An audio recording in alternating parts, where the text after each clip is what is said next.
रात के 12 बजे थे। छोटा सा बंद कमरा, घुप अंधेरा, बस पंखे की आवाज आ रही थी। टक टक टक टक टक।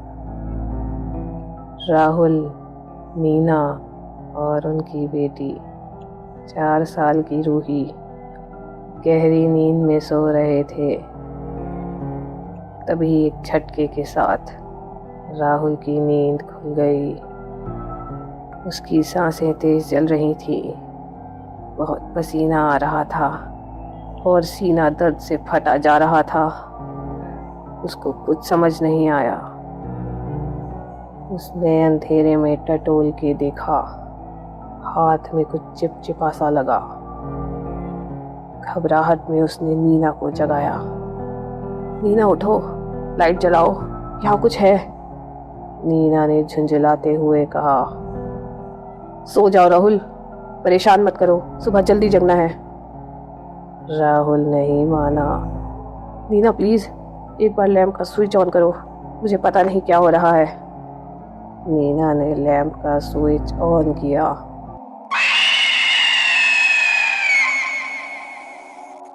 और नीना चीख पड़ी।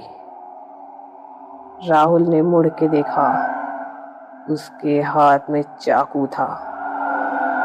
वो लगातार रूही को मार रहा था। रूही के पूरे शरीर से खून के फव्वारे छूट रहे थे। राहुल सन्न सा रह गया और नीना चीखती रही।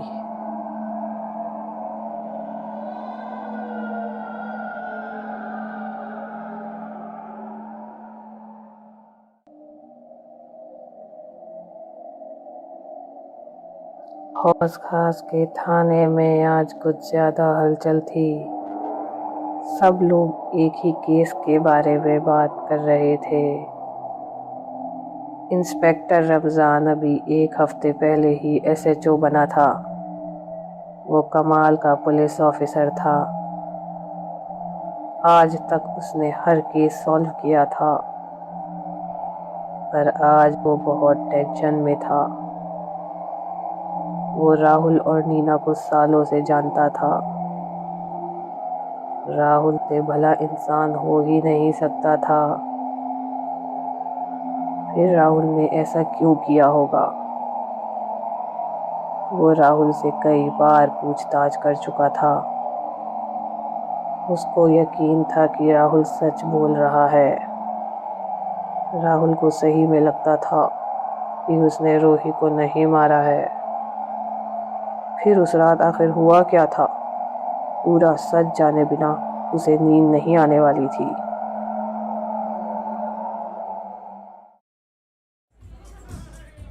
होटल ग्रैंड में आज पूल साइड पार्टी चल रही थी। बिंदास माहौल था। डीजे म्यूजिक चल रहा था। कुछ लोग बार में ड्रिंक्स पी रहे थे तो कुछ लोग डांस फ्लोर पर नाच रहे थे और बाकी सब के सब पूल के अंदर मस्ती कर रहे थे। टीना 8 साल की थी। वो डांस करते करते थक गई और उसको प्यास भी बहुत लगी थी। शायद उसके मम्मी पापा पूल में थे। उनको ढूंढते ढूंढते वो पूल की तरफ गई।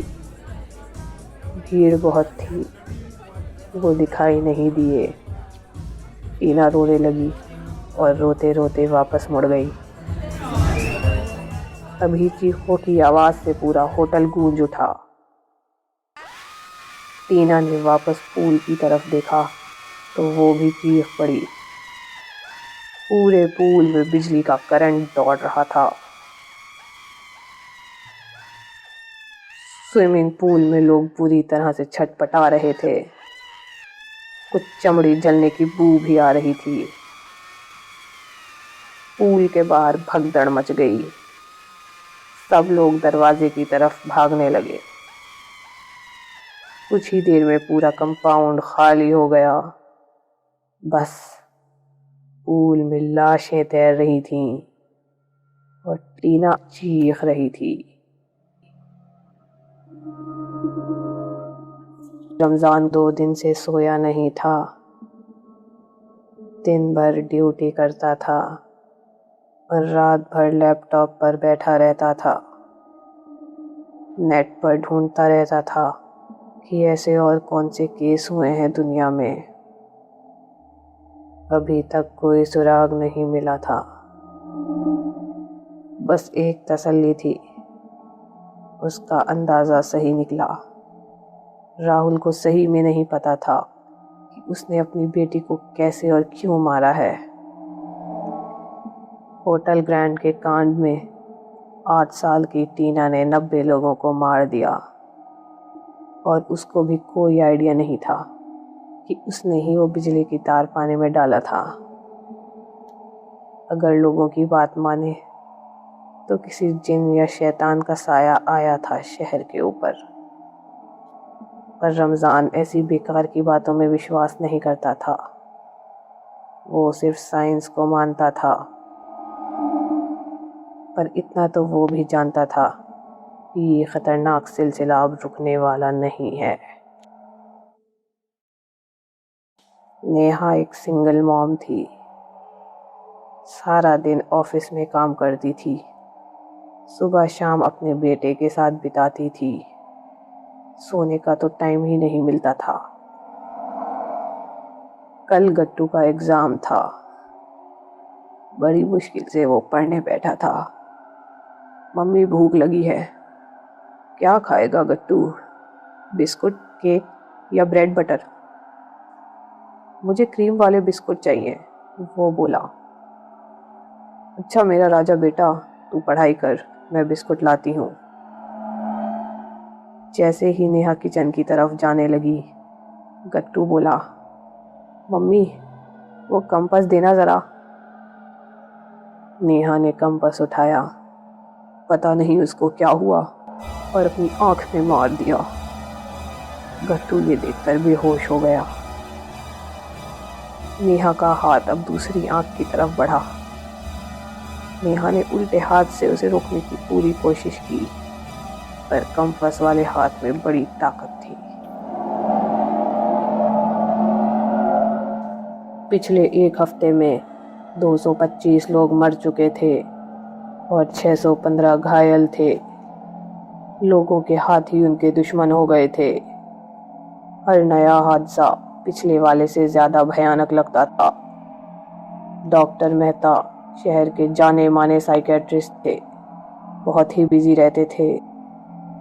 बड़ी मुश्किल से रमज़ान को उनसे मिलने का मौका मिला था। इंस्पेक्टर साहब, मैं आपकी बहुत मदद तो नहीं कर सकता, लेकिन जितना पता है वो बता सकता हूँ।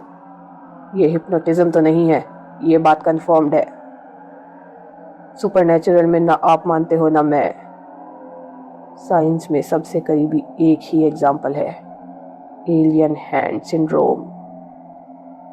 इस बीमारी में इंसान के हाथ अपने मन से काम करते हैं। उसके दिमाग को कुछ पता ही नहीं चलता कि उसका हाथ कब क्या करने वाला है। पर ये बीमारी बहुत ही रेयर होती है और इसमें हाथ बहुत ही साधारण काम करते हैं। लेकिन ये शहर में जो चल रहा है वो बिल्कुल ही अलग है।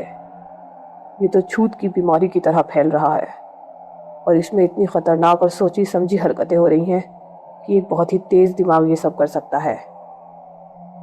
मेरे पास कोई जवाब नहीं इसका इंस्पेक्टर साहब।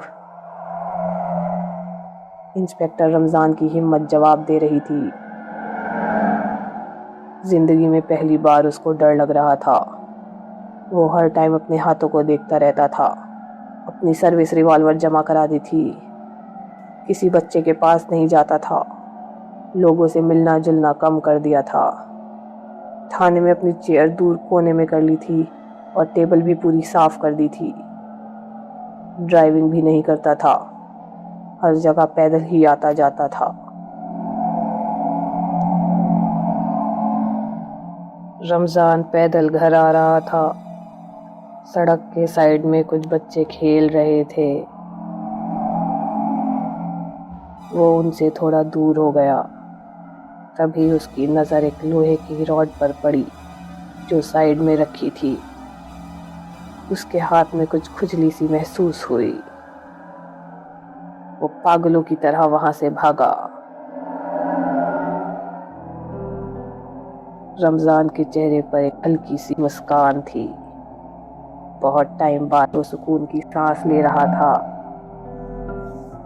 वो अपने दोनों हाथ काट चुका था, खुद को कमरे में बंद कर लिया था, खिड़कियों को लकड़ी के फट्टे ठोक कर सील कर दिया था और फ़ोन भी तोड़ दिया था।